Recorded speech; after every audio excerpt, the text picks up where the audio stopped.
Sociedade Espírita de Amparo ao Menor Casa do Caminho, juntamente com todos os colaboradores espirituais, apresenta a palestra Os 10 Mandamentos, segundo André Luiz.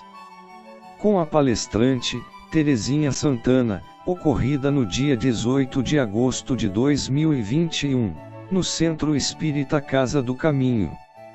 Amiga, você pode fazer a prece inicial. Se preparar, para a nossa prece, para esse momento de comunhão com Deus. Vamos pedir a iluminação para os nossos espíritos. Jesus, amigo celeste, cada um de nós que aqui estamos, trazemos diante de Ti os nossos desafios, as nossas dores a serem superadas, mas também nós trazemos, Mestre amado, a disposição para aprender, para caminhar contigo, para iluminar os nossos caminhos com a luz do Teu Evangelho, que és a luz do mundo. Ampara-nos, Divino Amigo, que possamos internalizar esses ensinamentos, vivenciá-los onde quer que nós estejamos. Pedimos aos benfeitores espirituais que restaurem as nossas energias, que nos sustente e nos auxilie a compreender as lições que o coração amoroso dos amigos e benfeitores espirituais aqui presentes desejam nos oferecer. Assim seja. Hoje nós vamos estudar sobre os 10 mandamentos. Às vezes a gente acostumou desde pequena a ouvir falar dos 10 mandamentos, os 10 mandamentos da lei de Deus, se você sabe eles, você já tem um roteiro para a vida. E isso, às vezes a gente fala pouco. Só no começo de o Evangelho. Só no começo de o Evangelho segundo o Espiritismo é que nós começamos a estudar, porque Kardec considera, que nós temos as 3 revelações. A primeira revelação é exatamente essa, aquela que foi trazida por Moisés. E todo mundo conhece, A gente já está bem familiarizado com essas ideias. Só que no livro Evolução em 2 Mundos, de André Luiz, que é o objetivo do nosso trabalho, nós vamos encontrar, quando ele fala sobre a questão da religião, nós vamos encontrar um texto sobre a missão de Moisés. Então, ele vai mostrar, que é interessante porque Moisés ele é educado pelos egípcios. E os egípcios, os sacerdotes egípcios, o povo cultivava as ideias politeístas, mas os sacerdotes egípcios, eles acreditavam nessa unidade divina. Eles cultivavam a mediunidade, isso é o próprio André Luiz que está dizendo aqui, Ele cultivava, eles conheciam o corpo espiritual, por isso a ideia de mumificação. E a gente sabe, através da obra A Caminho da Luz, de André Luiz, a gente sabe que os egípcios eram um povo um povo adiantadíssimo, que veio de um outro sistema, o sistema de Capela, e essas informações estão na obra A Caminho da Luz. Então, eles vieram justamente para marcar esse lugar deles aqui no planeta Terra, e eles fizeram essa construção de espiritualidade. E Moisés é educado pelos egípcios. Então, ele, na condição de filho adotivo do faraó, é lógico que ele teve toda a educação que os sacerdotes puderam lhe oferecer, Então, aqui o André Luiz, no livro Evolução em 2 Mundos, vai dizer que eles cultivam a mediunidade em grau avançado, que eles atendem às complexas aplicações do magnetismo, que eles, os egípcios, traçam disciplinas para a vida íntima, que eles se comunicam com os espíritos desencarnados e consagram uma reverência especial aos desencarnados. Muito bem. Então ele vai dizer que Moisés se reencarna como missionário da renovação para dar à mente do povo uma nova concepção do Deus único. É interessante que os hebreus, eles cultivam desde Abraão, um pouco mais cedo, essa ideia do Deus único. Quando a gente estuda a Bíblia, a gente vai ver esse Deus que fala com Moisés, com Abraão diretamente, que pede para Abraão sair da terra dele, com a parentela, né, ir para um outro lugar. E ele promete que a posteridade de Abraão será tão numerosa quanto as estrelas do céu. Isso é bem interessante, porque que posteridade é essa, né? Ainda mais ele, que a mulher era estéril. E a gente sabe que era já aquela semente, aquela ideia do Deus único, que esse povo hebreu cultivava. Então Moisés recebe dos egípcios essa nova concepção espiritual e dos hebreus a ideia do Deus único. Então, o que a gente vai ver, né? Qual é a mensagem, né? Qual é a mudança, a grande mudança que Moisés faz nesse mundo? André Luiz vai dizer aqui que desde aquele instante em que no Monte Sinai é proclamado os 10 mandamentos, né? Esse conhecimento ele é baseado na justiça cósmica, né? Essa justiça divina.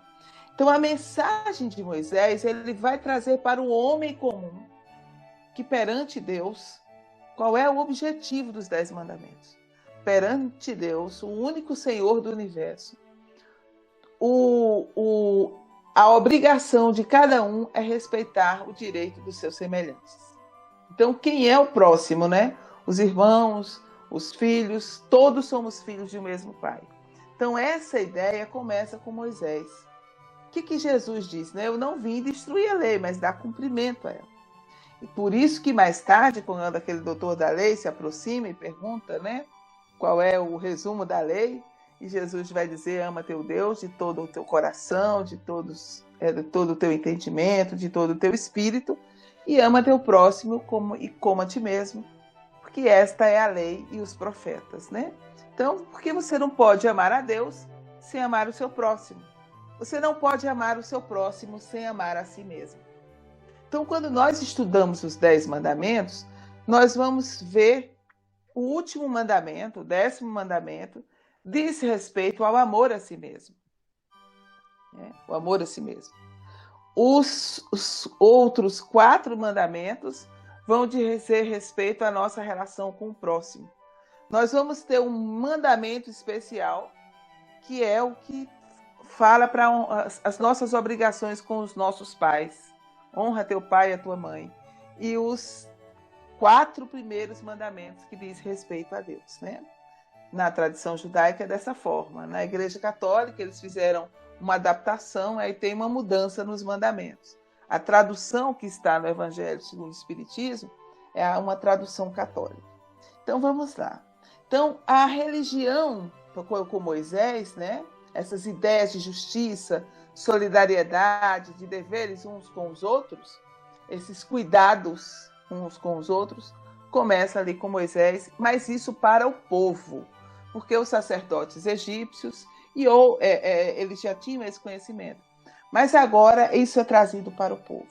Então André Luiz diz aqui, os 10 mandamentos, recebidos mediunicamente pelo profeta, brilham ainda hoje por alicerce de luz na edificação do direito dentro da ordem social. Então, é insuperável. Realmente, quando nós estudamos esses 10 mandamentos, nós vamos ver que é insuperável. Jesus faz esse resumo, mostrando que ele encerra essa ideia de amor a Deus, ao próximo e a si mesmo.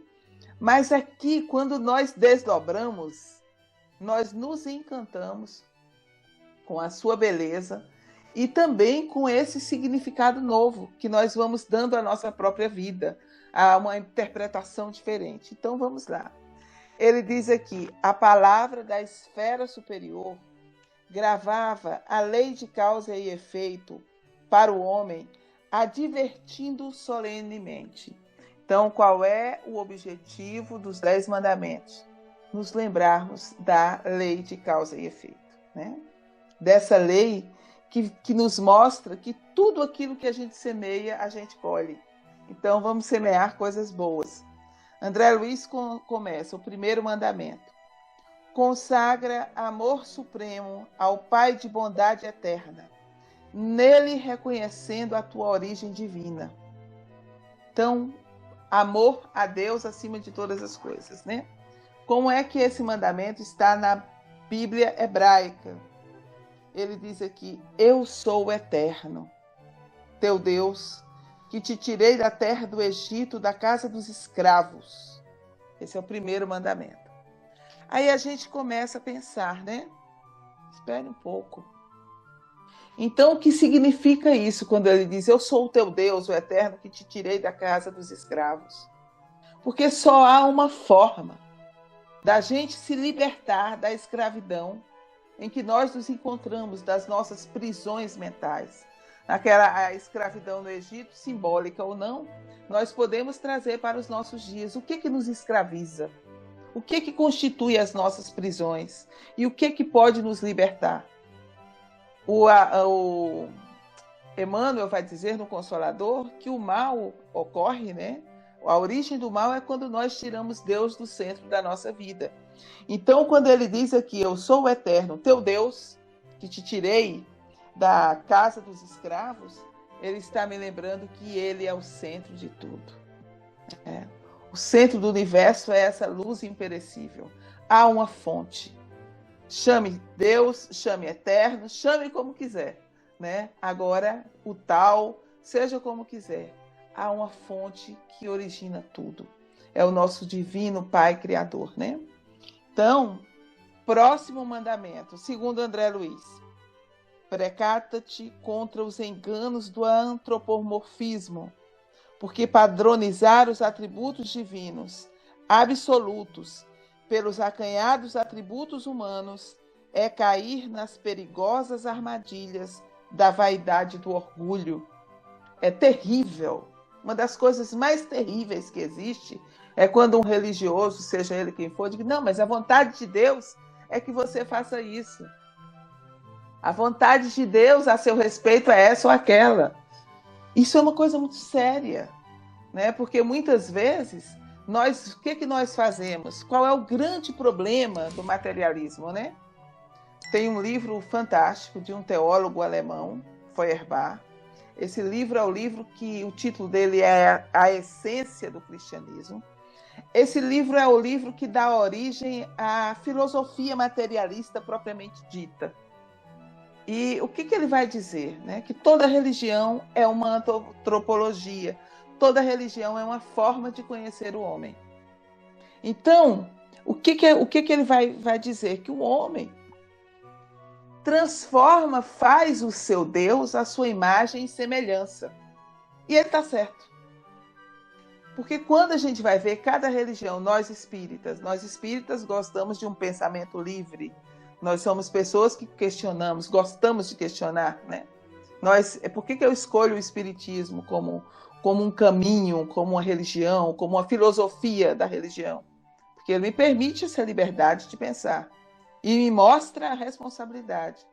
A doutrina espírita é a doutrina da autorresponsabilidade. Fora da caridade não há salvação. E o que é a caridade? Segundo o entendimento dos espíritos superiores: benevolência para com todos. Todos são todos mesmo. Todos os seres do planeta Terra, humanos ou não.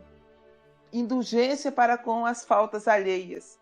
Ninguém vive nesse mundo sem tolerar, sem aceitar a diversidade. Ninguém pode viver bem nesse mundo, né? sem relevar mesmo. E todos nós precisamos disso, né? Dessa indulgência. E perdão das ofensas. Todos nós ferimos e somos feridos. Todos nós traímos e somos traídos. Todos nós precisamos de perdão. E todos nós precisamos de perdoar. Precisamos nos perdoar. Então, a caridade é isso. Sem a caridade, a gente vê o resultado do mundo, está aí, a gente não precisa ir longe. Então, a gente vê o quanto as religiões, a maioria, né, praticamente todas as religiões reivindicam para si a verdade.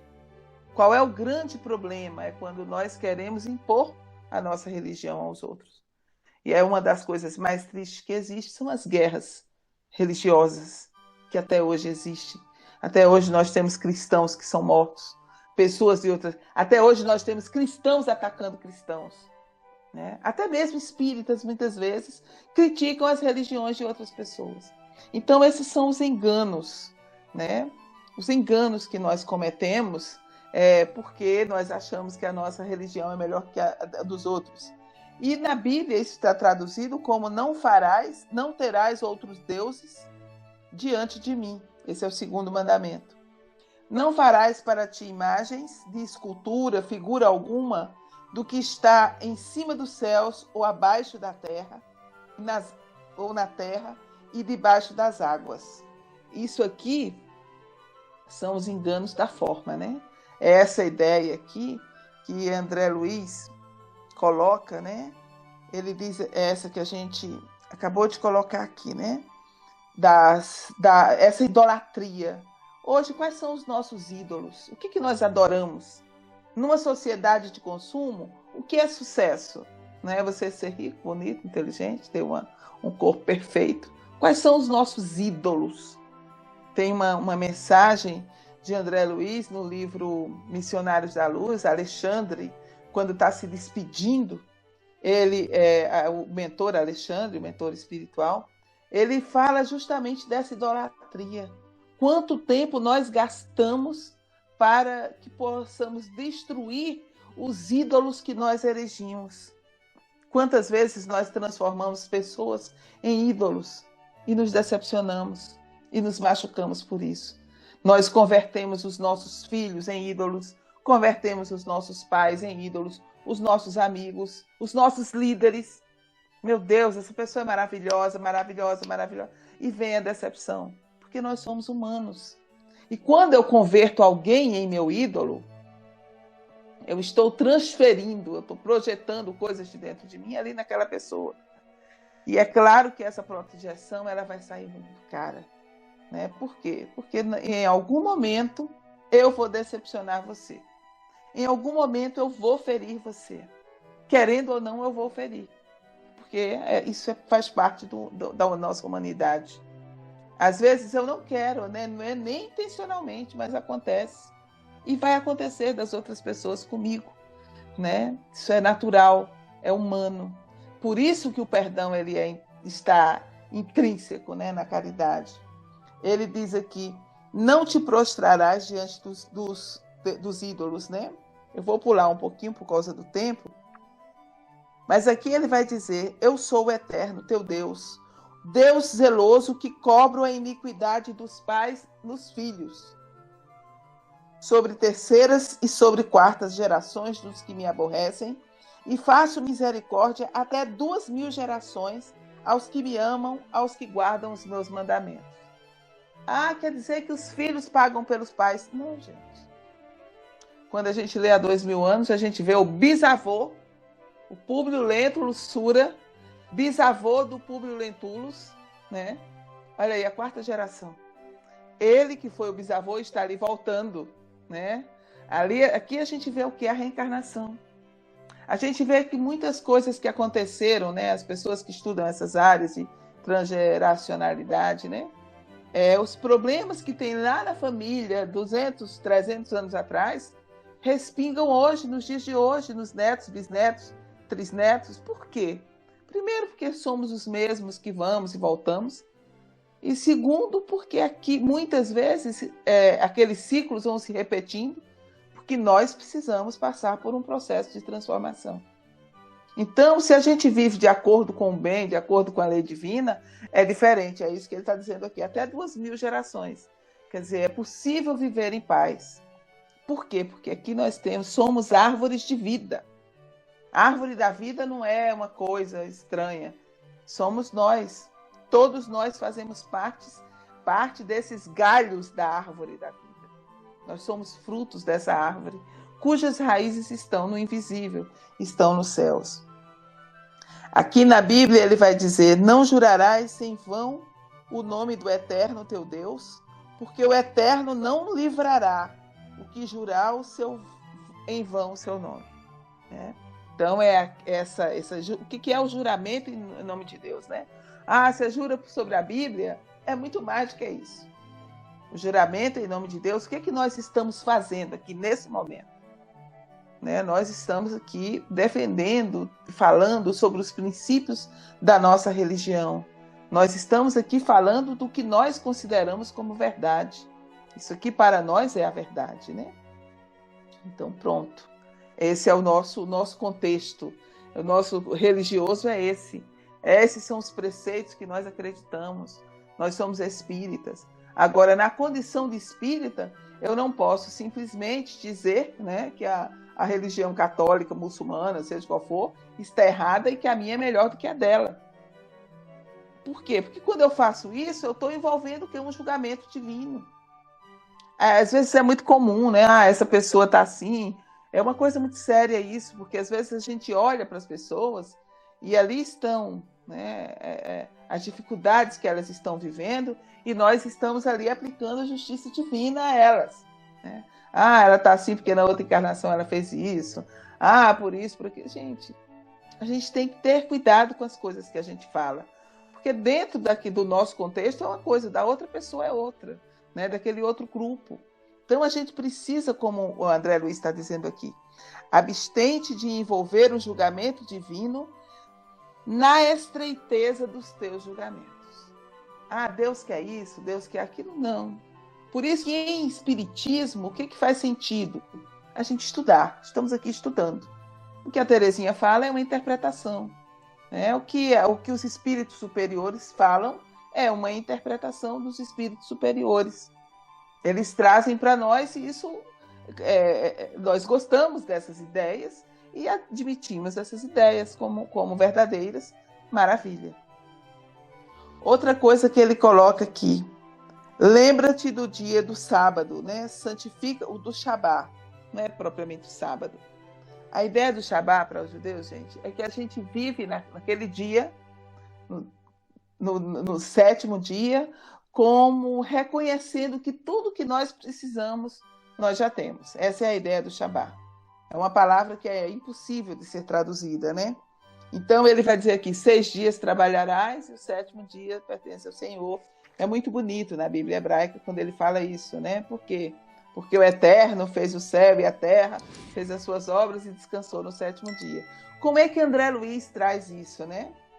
E aqui é interessante porque a lei do repouso é instituída.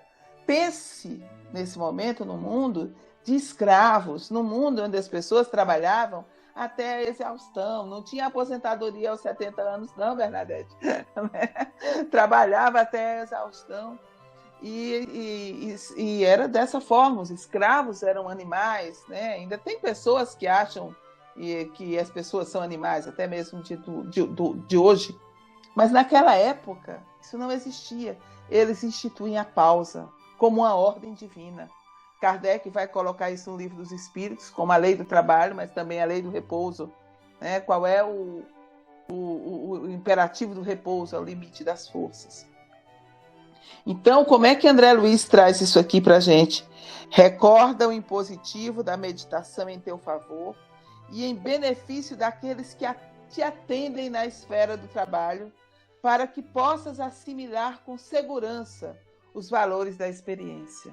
Nós precisamos trabalhar, mas nós precisamos repousar, né, para reparar as nossas forças. Precisamos dar às pessoas que trabalham conosco o direito delas terem um repouso remunerado, um repouso digno, né? É uma das grandes conquistas das leis trabalhistas que hoje estão ameaçadas no mundo todo, não é só no Brasil. Mas nós precisamos entender isso. Nós precisamos... O próprio Jesus, lá no Evangelho de Marcos, ele chama os discípulos e diz, né? Vamos a um lugar à parte. Eles estão ali cansados. Nós vamos encontrar Jesus dormindo lá naquele barco.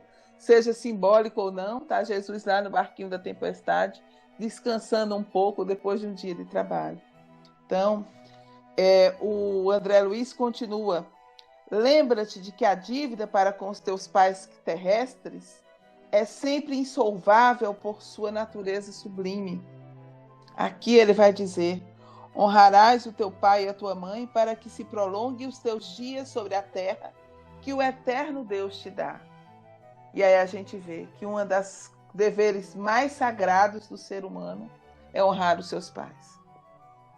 E os maiores problemas que nós temos na nossa vida são travas por conta da relação com os nossos pais.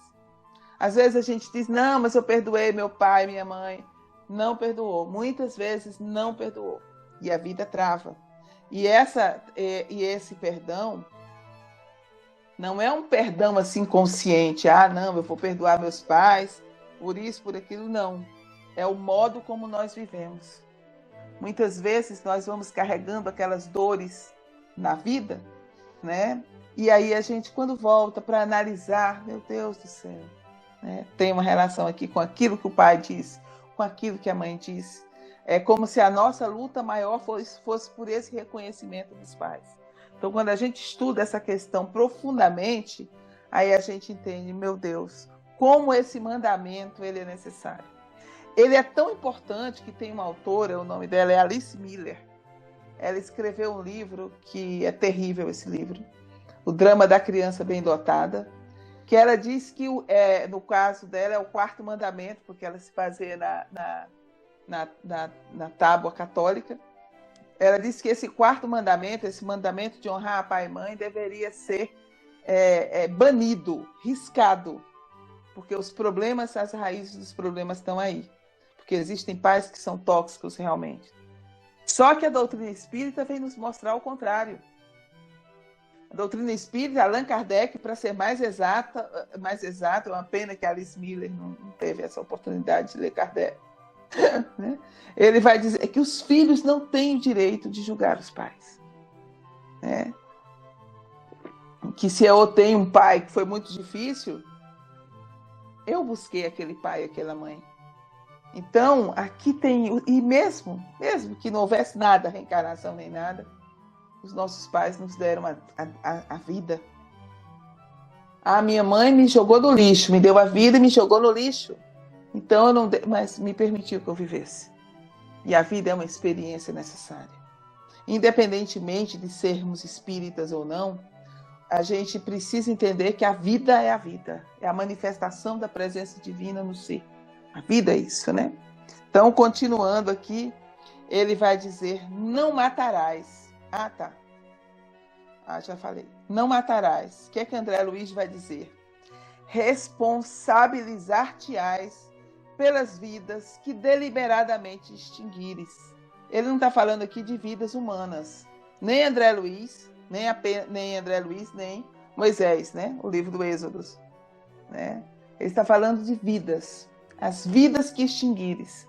Então, não matar está extensivo ao cuidado com toda a criação divina. Né? A gente precisa entender isso. Os rios estão sendo mortos, florestas estão sendo mortas. Né? Nós estamos vendo aí o resultado, as alterações climáticas, seja o que for, a gente está vendo os resultados da nossa falta de cuidado com a nossa mãe terra, né?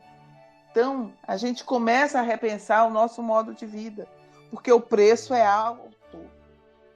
Então, nós estamos pagando um preço alto. As futuras gerações precisam ser preservadas. O Espiritismo ensina isso, mas a gente só aprende muitas vezes com a dor e com o sofrimento. Agora, por que o homicídio é crime? Porque tira da vida, né? Aqui, não matarás, a gente vai englobar aqui tanto o homicídio como o suicídio, né? Por que o suicídio e o homicídio são crimes, né? Porque a vida, nós não podemos extingui-la. Se eu não posso dar a vida, eu não posso tirá-la. Tem uma cena no filme Noé, que é um filme que foi lançado há uns 5, 6 anos atrás. É um filme muito bonito. E tem uma cena que é chocante. O Tubal Caim, um dos personagens, diz assim, agora eu sou igual a Deus, eu posso matar. E ele mata as pessoas. Né? Então, quando eu mato alguém, eu estou tirando dessa pessoa a oportunidade dela. Mas quando eu me mato, eu tento destruir também. Né? Destruir Deus em mim, isso não é possível. Porque eu não posso dar vida. E por isso que eu não posso tirá-la.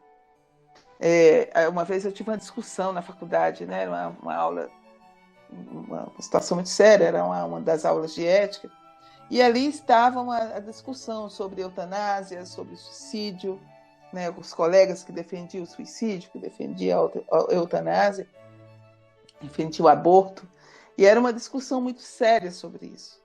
E eu falei, professor, eu perdi um filho, eu não posso dar não fui eu que dei a vida ao meu filho. Então eu não tenho direito de tirá-la. Se eu tivesse dado a vida a ele, sim, mas eu não dei. Eu não tinha o poder de ressuscitar o meu filho morto. Todo mundo calou na hora. Porque é muito sério quando você diz a vida é minha, eu faço o que eu quiser. Eu disponho da vida, o corpo é meu, eu faço o que eu quiser, né? Eu disponho da vida que está aqui dentro. E não é bem assim. A minha vida não me pertence, né? Eu morro, eu mexo com a vida de todo mundo à minha volta. Eu desencarno, morro, não tem jeito. Alguém vai sofrer a dor da minha perda, né? Às vezes as pessoas me dizem, Terezinha, eu só não me mato porque eu sei que o sofrimento para o meu pai e para minha mãe vai ser muito grande, pelo menos já é alguma coisa, então vamos falar da vida. Então, continuando aqui, para a gente correr aqui com esse trabalho, né? Eu acho fascinante os 10 mandamentos. Não adulterarás, né? Quando a gente fala em adulterar, a gente pensa no contrato de fidelidade no casamento, no contrato de fidelidade comercial, né? No contrato que a gente faz. A confiança é uma coisa muito séria, né? E aí, como é que André Luiz traduz não adulterarás? Foge de obscurecer ou conturbar o sentimento alheio, porque o cálculo delituoso emite ondas de força desorientada que voltarão para ti mesmo. Todas as vezes que eu traio a um compromisso sério, né, seja ele qual for, todas as vezes isso volta contra mim. Porque eu desorientei, aqui eu emiti ondas de forças desorientadas, né? Aqui tinha uma direção, aqui tinha um propósito.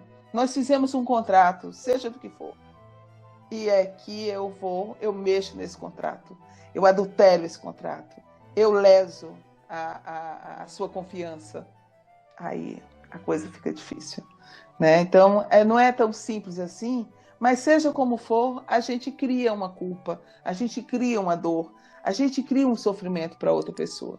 E quando a gente cria um sofrimento, quando a gente cria uma dor, é diferente. Porque aqui eu obscureci, conturbei o sentimento alheio, mas essa pessoa me perdoou. Beleza, está resolvido. Agora, o meu perdão para mim mesma vai demorar um pouco mais, porque eu vou ter que arcar com as consequências daquilo que eu fiz, né? Ele diz aqui, não furtarás. André Luiz traduz da seguinte forma, evita a apropriação indébita para que não agraves as próprias dívidas. É muito grave isso. Mas a gente se apropria não apenas das propriedades intelectuais, das propriedades materiais de alguém, mas muitas vezes nós somos aquelas pessoas que furtam a esperança, a alegria de viver. O Emmanuel tem uma lição linda no livro Fonte Viva. Não furtes.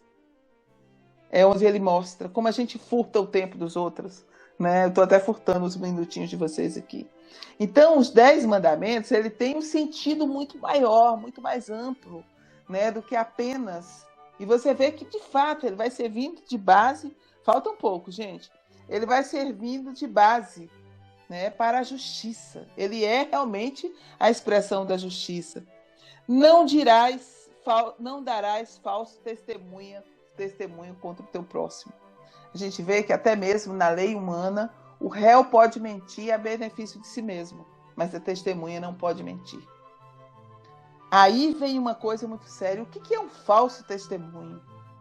André Luiz traduz da seguinte forma, desterra dos teus lábios toda palavra dolosa, a fim de que não se transforme um dia em tropeço para os teus pés. Ou seja, cuidado com o que você fala. Cuidado, né? Muitas vezes a gente diz uma coisa, a pessoa interpreta de uma outra forma. Muitas vezes nós somos veículo da maledicência comentando aquilo que a gente não devia nem abrir a boca. As redes sociais estão aí para mostrar isso o tempo inteiro. A propagação de fake news arrebenta vidas e vidas e vidas, países, né? Aí a gente começa a pensar no cuidado que a gente tem que ter com isso. Não darás falso testemunho. Falso testemunho é quando eu digo, não, mas é isso. De vez em quando a gente recebe umas coisas aí, a título de mensagem espírita, que é chocante, por exemplo. Nossa Senhora. E você vê que quando você estuda o livro dos médiuns, você vê o cuidado que a gente tem que ter com informação. Então, não darás falso testemunho. Já finalizando, ele vai dizer: não cobiçarás a casa do teu próximo, não cobiçarás a mulher do teu próximo, nem o servo, nem a sua serva, nem o seu boi, nem o seu asno e tudo o que for do seu próximo. Às vezes a gente vê isso aqui, mas que absurdo, né? Botou a mulher junto do cavalo, do jumento, do asno. Mas isso aqui é muito sério, porque o mandamento não é em relação à mulher, é em relação à cobiça, em relação aos nossos desejos. Como é que André Luiz fala sobre isso, né? Porque o que é a cobiça? É o lugar do nosso desejo. Eu preciso controlar os meus desejos, os meus impulsos, os meus maus impulsos. Ele diz, o André Luiz diz aqui, finalizando, gente: acautela-te contra a inveja, o despeito, a inconformação e o ciúme. Isso é muito sério, esse lugar do desejo, né? Você quer aquilo que pertence ao outro. O que é inveja? A inveja é o sofrimento porque a outra pessoa tem aquilo que eu não tenho. O que é a cobiça? A cobiça é o desejo de ter o que aquela outra pessoa tem e eu não tenho. O que é inconformação? É olhar e estar sempre insatisfeito com a minha vida. Não, mas nada. A insatisfação é um espinho. O ciúme é a posse. Eu transformo pessoas em coisas, né? Objetos. O ciúme é um sofrimento que só quem sabe é quem passa, né? É uma doença. A inveja, ela vai minando a vida. Então, André Luiz continua, né? Acautela-te contra a inveja, o despeito, a inconformação e o ciúme, aprendendo a conquistar alegria e tranquilidade ao preço do esforço próprio. Quando ele fala, na tradição judaica, quando ele diz cobiçar o boi, né? Cobiçar a força que aquela pessoa tem.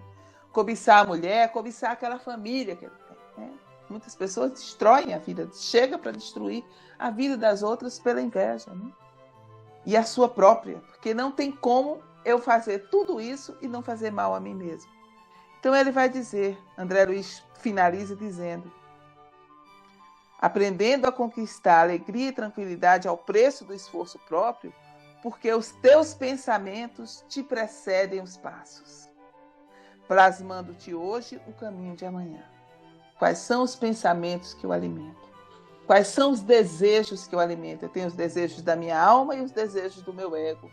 Quais são os desejos do meu ego? Eu quero isso para mim, isso. Quais são os desejos da minha alma, né? Os desejos da alma é estar em união com Deus.